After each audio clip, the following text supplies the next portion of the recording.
नमः शिवाय। ओम नमो भगवते वासुदेवाय नमः। जय माता दी। आप सभी का अपने YouTube चैनल में स्वागत है। आज हम सुनेंगे श्री दुर्गा सप्तती का पहला अध्याय। 19 जनवरी से गुप्त नवरात्रि शुरू हो रही है और इसका समापन 27 जनवरी को होगा। गुप्त नवरात्रि में माँ दुर्गा की 10 महाविद्याओं की पूजा अर्चना की जाती है। यह नवरात्रि सामान्य नवरात्रियों से अलग होती है क्योंकि इसमें गुप्त साधना, मंत्र जप, तप साधना और आध्यात्मिक उन्नति का विशेष बल दिया जाता है। शारदीय या चैत्र नवरात्रि की भांति यह उत्तम धूमधाम से नहीं बल्कि शांत, गुप्त और नियम युद्ध तरीके से मनाया जाता है। भक्त घट स्थापना कर माँ दुर्गा के 9 स्वरूपों की साधना करते हैं जिससे सिद्धि प्राप्ति, बाधा निवारण और मनोकामना पूर्ण का विशेष महत्व है। गुप्त नवरात्रि की पूजा सामान्य नवरात्रि में थोड़ी भिन्न मानी जाती है क्योंकि इसमें साधक को गुप्त, संयमित और एकांत में किया जाता है। मार्कंडेय जी ने बोले, सूर्य के पुत्र श्रवण जी जो 8वें मनु कहे जाते हैं, उनकी उत्पत्ति कथा विस्तार पूर्वक कहता हूँ, सुनो। सूर्य कुमार महाभाग में संवरी भगवती महामाया के अनुग्रह से जिस प्रकार मनवंत्र के स्वामी हुए वही प्रसंग कहता हूँ। पूर्व काल की बात है। स्वाचित मनवंत के सूरत नाम के एक राजा थे जो चैत वंश में उत्पन्न हुए थे।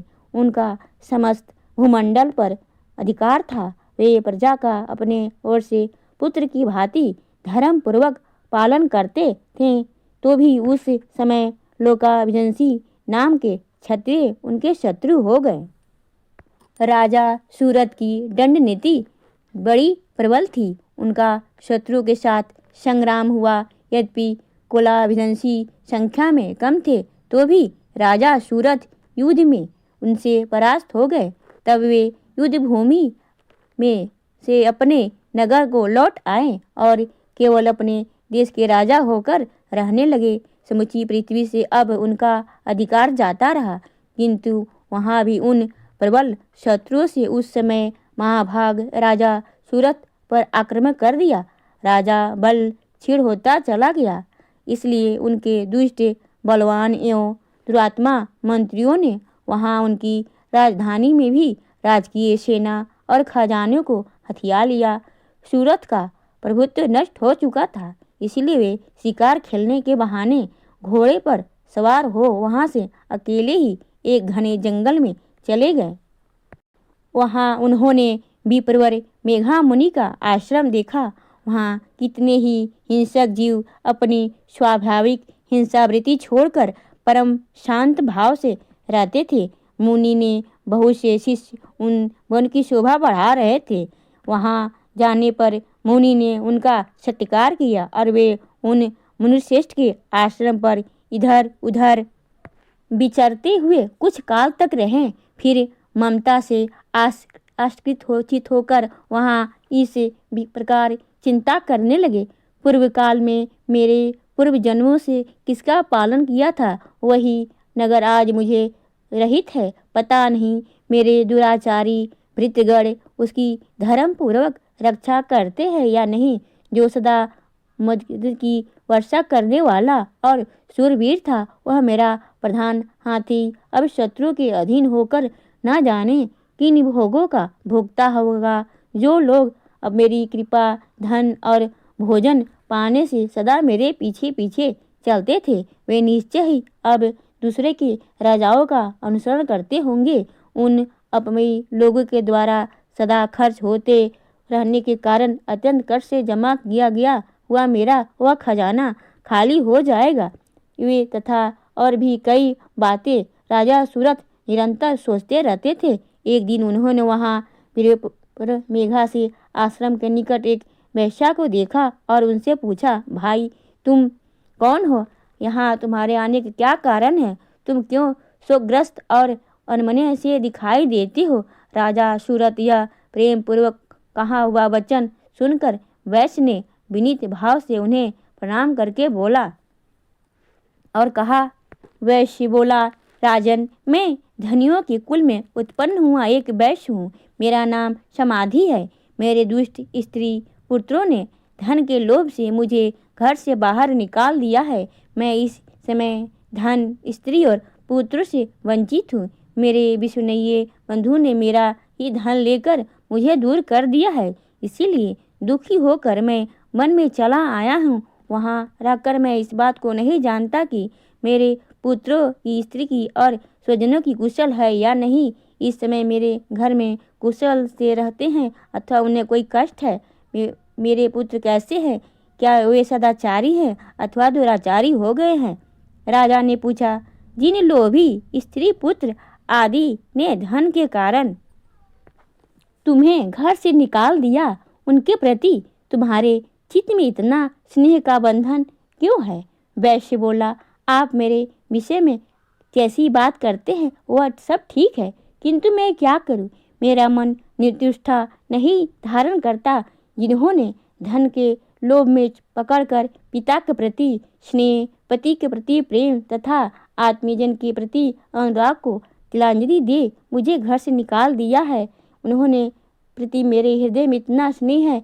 महामती गुणहीन बंधुओं के प्रति भी जो मेरा चित्त इस प्रकार प्रेम मगन हो रहा है, यह क्या है? इस बात को मैं जानकर भी नहीं जानता। इसके लिए मैं लंबी सांस ले रहा हूँ और मेरा हृदय अत्यंत दुखित हो रहा है। जिन लोगों में प्रेम का सर्वदा अभाव है, तो भी उनके प्रति जो मेरा मन निष्ठुर है नहीं हो पा जाता, इसके लिए मैं क्या करूँ? मार्कंडेय जी कहते हैं, भवन तदंतर राजाओं में श्रेष्ठ सूरत और वह समाधि नामक वैश्य दोनों साथ साथ मेघा मुनि की सेवा में उपस्थित हुए और उनके साथ साथ यथायोग न्याय अनुकूल विनय पूर्वक बर्ताव करके बैठे। तत्पश्चात वैश्य और राजा ने कुछ वार्तालाप आरंभ किए। राजा ने कहा, हे भगवान, मैं आपसे एक बात पूछना चाहता हूँ, उसे बताइए। मेरा चित्त अपने अधीन न होने के कारण वह मेरे मन को दुख पहुँचाता है। जो राज्य मेरे हाथ से चला गया है उसमें और उनके संपूर्ण अंगों में मेरी ममता बनी हुई है। मुनिश्रेष्ठ, यह जानते हुए भी कि और मेरा नहीं है, अज्ञानी की भांति मुझे उनके लिए दुख होता है, वह क्या है? इधर यह वैश्य भी घर से अपमानित होकर आया है। इसके पुत्र, स्त्री और मूल्यों ने इसे छोड़ दिया है। स्वजनों भी इसका परित्याग कर दिया है, तो भी यह उनके प्रति अत्यंत हार्दिक मोह रखता है। इस प्रकार यह तथा मैं दोनों ही बहुत दुखी हैं। इससे प्रत्यक्ष दोष देखा गया है। उस विषय में लिए भी हमारे मन में ममता जनित आकर्षण पैदा हो रहा है।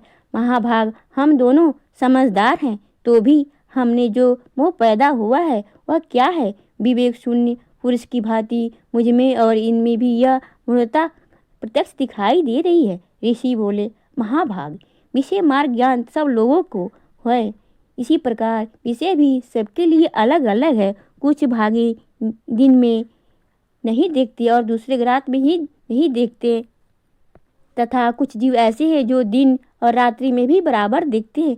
यह सब ठीक है कि मनुष्य समझदार है, किंतु केवल वही ऐसे ही नहीं होते। पशु, पक्षी और मृग आदि सभी प्राणी समझदार होते हैं। मनुष्यों की समझ में भी वैसे ही होती है जैसी उन मृग और पक्षियों की होती है, तथा जैसी मनुष्यों की होती है वैसी उन मृग, पंछी आदि की होती है। यह तथा अन्य बातें भी प्रायः दोनों समान होते हैं। समझ होने पर भी इन पक्षियों को देखो, वे स्वयं भूख से पीड़ित होते हुए भी वो बस बच्चों की चोंच में कितने चाव से अन्न दाने डाल रहे हैं। नरश्रेष्ठ, क्या तुम नहीं देखते कि मनुष्य समझदार होते हुए भी लोभवश अपने किए गए उपकार बदला पाने के लिए पुत्रों की अभिलाषा करते हैं? यद्यपि उन सब में समझ की कमी नहीं है, तथापि वे संसार की स्थिति बनाए हुए रखने वाले भगवती महामाया के प्रभाव द्वारा ममतामय भैरव युक्त मोह के गहरे गर्त में गिराए गए हैं। इसीलिए इसमें आश्चर्य नहीं करना चाहिए। जगदीश्वर भगवान विष्णु की योग निद्रा रूपी जो भगवती महामाया है, उन्हीं से यह जगत मोहित हो रहा है। वे भगवती महामाया देवी ज्ञानियों के भी चित्त को बलपूर्वक खींचकर मुंह में डाल देती है, वे ही इस संपूर्ण चराचर जगत की सृष्टि करती है तथा वे ही प्रसन्न होने पर मनुष्यों की मुक्ति के लिए वरदान देती है। वे ही परा विद्या, संसार बंधन और मोक्ष की हेमदूता है। सनातनी देवी तथा संपूर्ण ईश्वर भी अधीनेश्वरी है। राजा ने पूछा, भगवान जिसे आप महामाया कहते हैं वे देवी कौन है? महान उनका अभिवार कैसे हुआ तथा उनके चरित्र कौन कौन है? ब्रह्म देवताओं में श्रेष्ठ महर्षि उन देवी जैसा स्वभाव हो, जैसा स्वरूप हो और जिस प्रकार उनका प्रादुर्भाव हुआ है वह सब मैं आपके मुख से सुनना चाहता हूँ। ऋषि बोले, राजन वास्तव में तो देवी नृत्य स्वरूपा हैं। संपूर्ण जगत उन्हीं में रूप में है तथा उन्होंने समस्त विश्व को व्याप्त रखा है। यद्यपि उनका प्राकट्य अनेक प्रकार से होता है, वह मुझसे सुनो। यद्यपि वे नित्य और अजन्मा है, तथापि वे देवताओं कार्य सिद्ध करने के लिए प्रकट होती हैं। उस समय लोक में उत्पन्न हुई कहलाती हैं। कल्प में अंत में जब संपूर्ण जगत एकावर निगन हो रहा था और प्रभु भगवान विष्णु शेषनाग की सुप शैया पर बिछा कर योग निद्रा आश्रम ले रहे थे, उस समय उनके कानों में मैल से दो भयंकर असुर उत्पन्न हुए जो मधु और कैडव के नाम से विख्यात थे। वे दोनों ब्रह्मा जी का वध करने तैयार हो गए।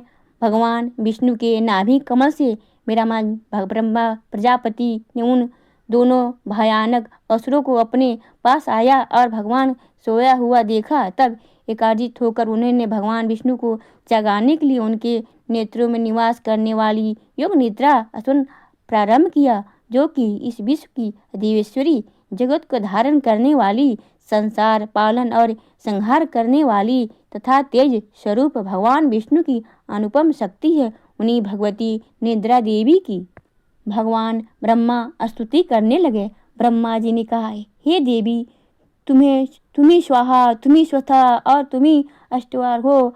स्वर ही तुम्हारे ही स्वरूप है। तुम्ही जीवन दायिनी सुधा हो। नित्य, अक्षर, प्रवर, आकार, उपकार, मकार, इन तीनों मात्राओं के रूप में तुम्ही स्थित हो तथा इन तीन मात्राओं के अतिरिक्त जो बिंदु रूपा नित्य अर्धान है, इनका विशेष रूप से उच्चारण नहीं किया जाता है, वह भी तुम्ही हो।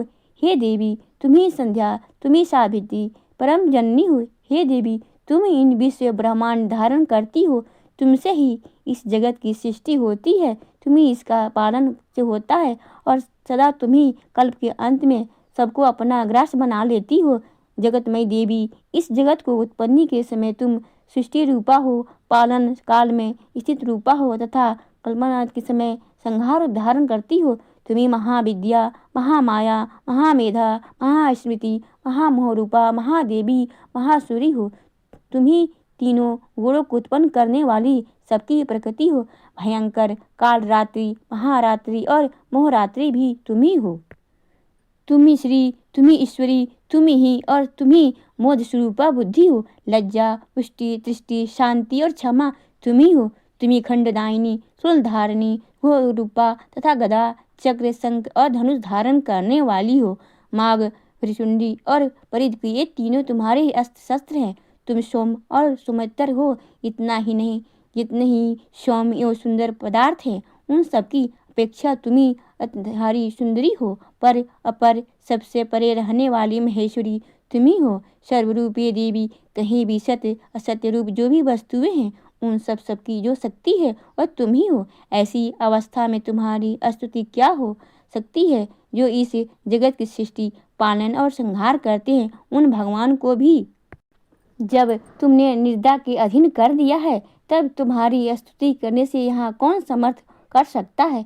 मुझको भगवान शंकर तथा भगवान विष्णु को भी तुमने ही शरीर धारण कराया था। तुम्हारी स्तुति करने की शक्ति किसमें है? हे देवी, तुम अपने इन उदार स्वभाव से ही प्रसिद्ध हो। वे दोनों असुर मधु और कैटव हैं, उनको मुंह में डाल दो और जगदीश्वर भगवान विष्णु को शीघ्र ही जगा दो। साथ ही उनके भीतर इन दोनों महान असुरों को मार डालने की बुद्धि उत्पन्न करो। ऋषि कहते हैं, राजन, जब ब्रह्मा जी ने वहाँ मधु और कैटव को मारने का उद्देश्य भगवान विष्णु को जगाने के लिए तपोगुण की अधिष्ठात्री देवी योगनिद्री की इस प्रकार स्तुति की। तब वे भगवान नेत्र, मुख, नासिका, बाहु, हृदय और वक्ष स्थल से निकलकर अजन्म रूपा ब्रह्मा जी की दृष्टि के समक्ष खड़ी हो गई। योग निद्रा से मुक्त होने पर जगत के स्वामी भगवान जनार्दन उस एकाग्र जल में शेषनाग शैया से उठे। फिर उन्होंने उन दोनों असुरों को देखा। वे दुरात्मा मधु और कैडब अत्यंत बलवान तथा पराक्रमी थे और क्रोध से लाल आंखें किए ब्रह्मा जी को खा जाने के लिए उद्यत हो रहे थे। तब भगवान श्री हरि ने उठकर उन दोनों के साथ 5000 वर्षों तक केवल वायु युद्ध किया। वे दोनों ही अत्यंत बलवान के कारण उन्मत्त हो रहे थे। इधर महामाया ने भी उन्हें मुंह में डाल रखा था। इसीलिए भगवान विष्णु से कहने लगे, हम तुम्हारी वीरता से संतुष्ट हैं, तुम हम लोगों से कोई वरदान मांगो। श्री भगवान बोले, यदि तुम दोनों मुझ पर प्रसन्न हो अब मेरे हाथ से मारे जाओ, बस इतना सा ही मैंने वर मांगा है, यहाँ दूसरे किसी वर से क्या लेना है। ऋषि कहते हैं, इस प्रकार धोखे में आ जाने पर जब उन्होंने संपूर्ण जगत में जल ही जल देखा, तब कमल नयन भगवान से कहा, जहाँ पृथ्वी जल में डूबी हुई न हो, जहाँ सूखा स्थान हो, वहीं हमारा वध करो। ऋषि जी कहते हैं, तब तथास्तु कहकर शंख, चक्र और गदा धारण करने वाले भगवान ने उन दोनों को मस्तक अपनी जांघ पर रखकर चक्र से काट डाले। इस प्रकार वे देवी महामाया ब्रह्मा जी की स्तुति करने पर स्वयं प्रकट हुई थी। अगर आपको यह जानकारी अच्छी लगी हो तो वीडियो को लाइक करें, शेयर करें, सब्सक्राइब करें। ओम नमो भगवते वासुदेवाय नमः। जय माता दी।